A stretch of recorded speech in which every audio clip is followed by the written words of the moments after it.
Hey everybody, this is our Chapter 11 overview on motivating employees. Motivation is a huge topic. You can get a PhD in this area actually, leadership and motivation. So this chapter really just gives us a nice little introduction to the topic.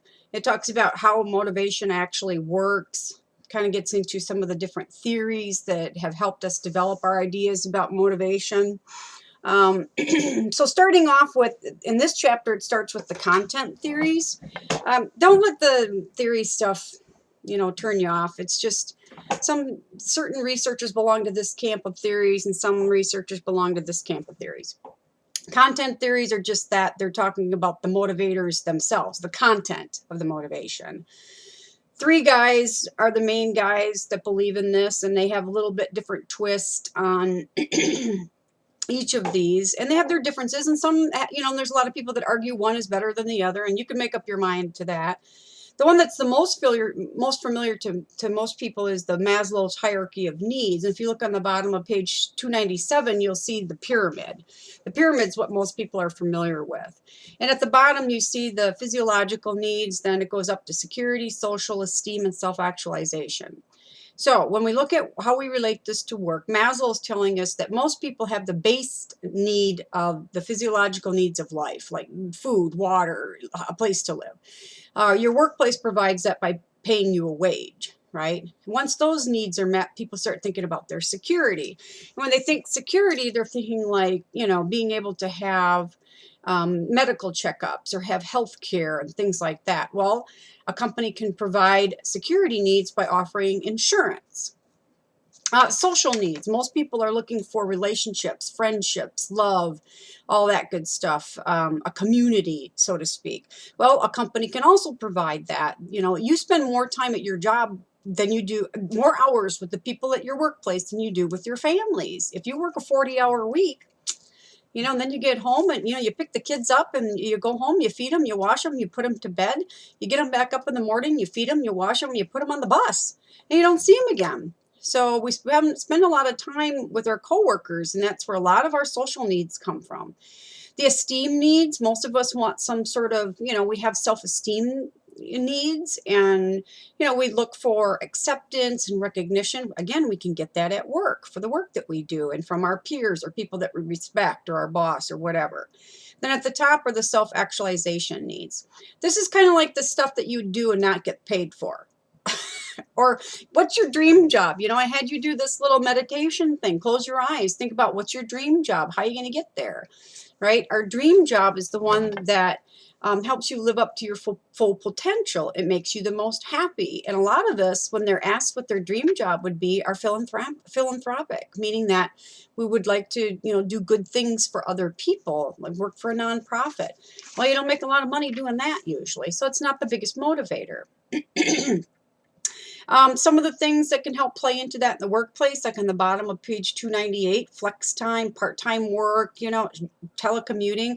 The little table on page 299. Oh, I forgot to show. Make sure we're on the right book, right? Supervision. Page 299, you see how many, what percentage of companies are offering these different kinds of creative ways to do our work, right, that can help motivate us.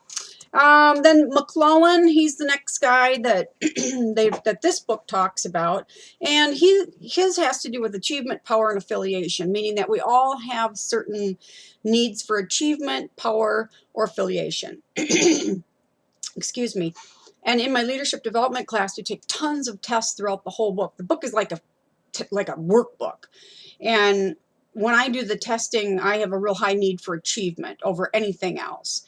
Moderate need for power, that kind of thing. The kind of power you might be thinking of, it doesn't.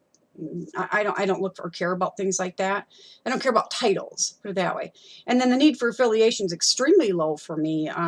I just don't really care much about what people think about me. I'm more worried about what they think about my work. And I'm more worried about how my work affects my students, previously employees, that kind of thing.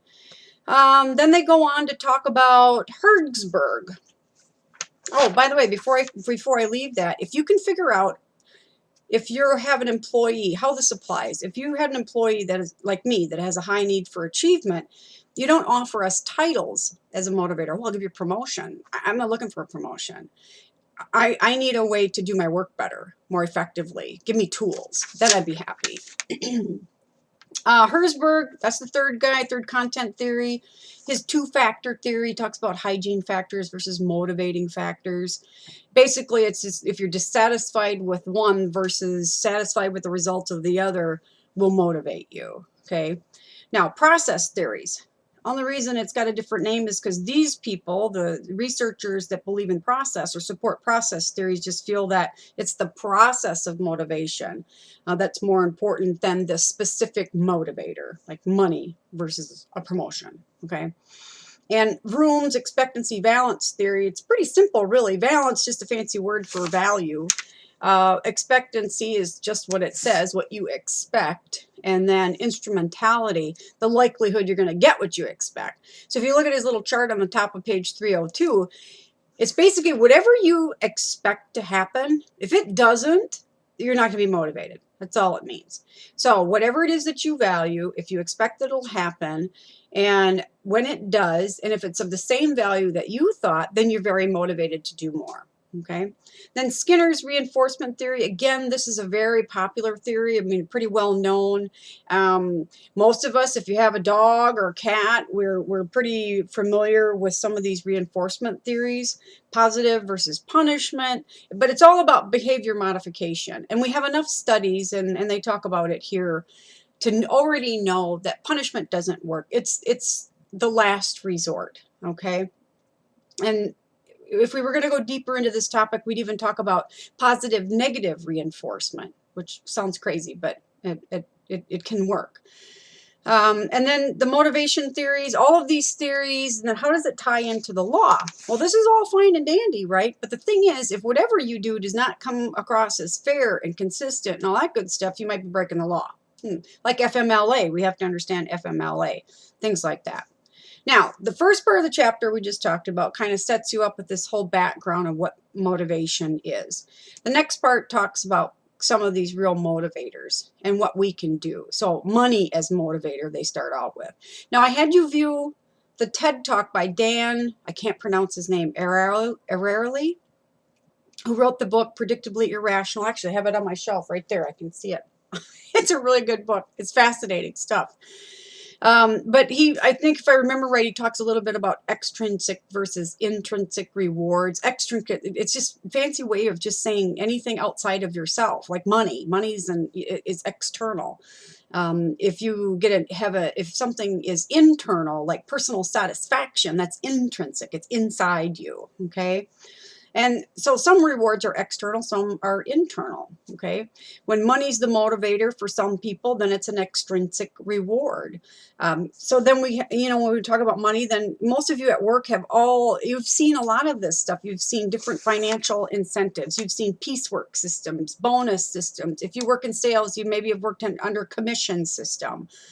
They might have the suggestion box program. Ashley Furniture has a fabulous program. I've been to their big banquets, and I've seen people be awarded a $10,000 cash check for an idea that they submitted. Now, it's not, you don't get to just submit the idea and say, woohoo, blah, blah, blah. You have to be part of the process to implement the idea and then actually save the company so much money. But just think, it's one of your ideas. You get to participate in the whole thing and making it work. And then it could, I mean, a friend of mine, she got a check for $5,000 on one of the ideas that she participated in and made work. Group incentive plans, you guys have seen all of that different kind of stuff. Now, how can we motivate? How are we supposed to use all this? It's like all fine and dandy. You talk about all this stuff. What the heck am I supposed to do as a supervisor? Well, on page 309, they have that little list there, the 7 ways that we can motivate.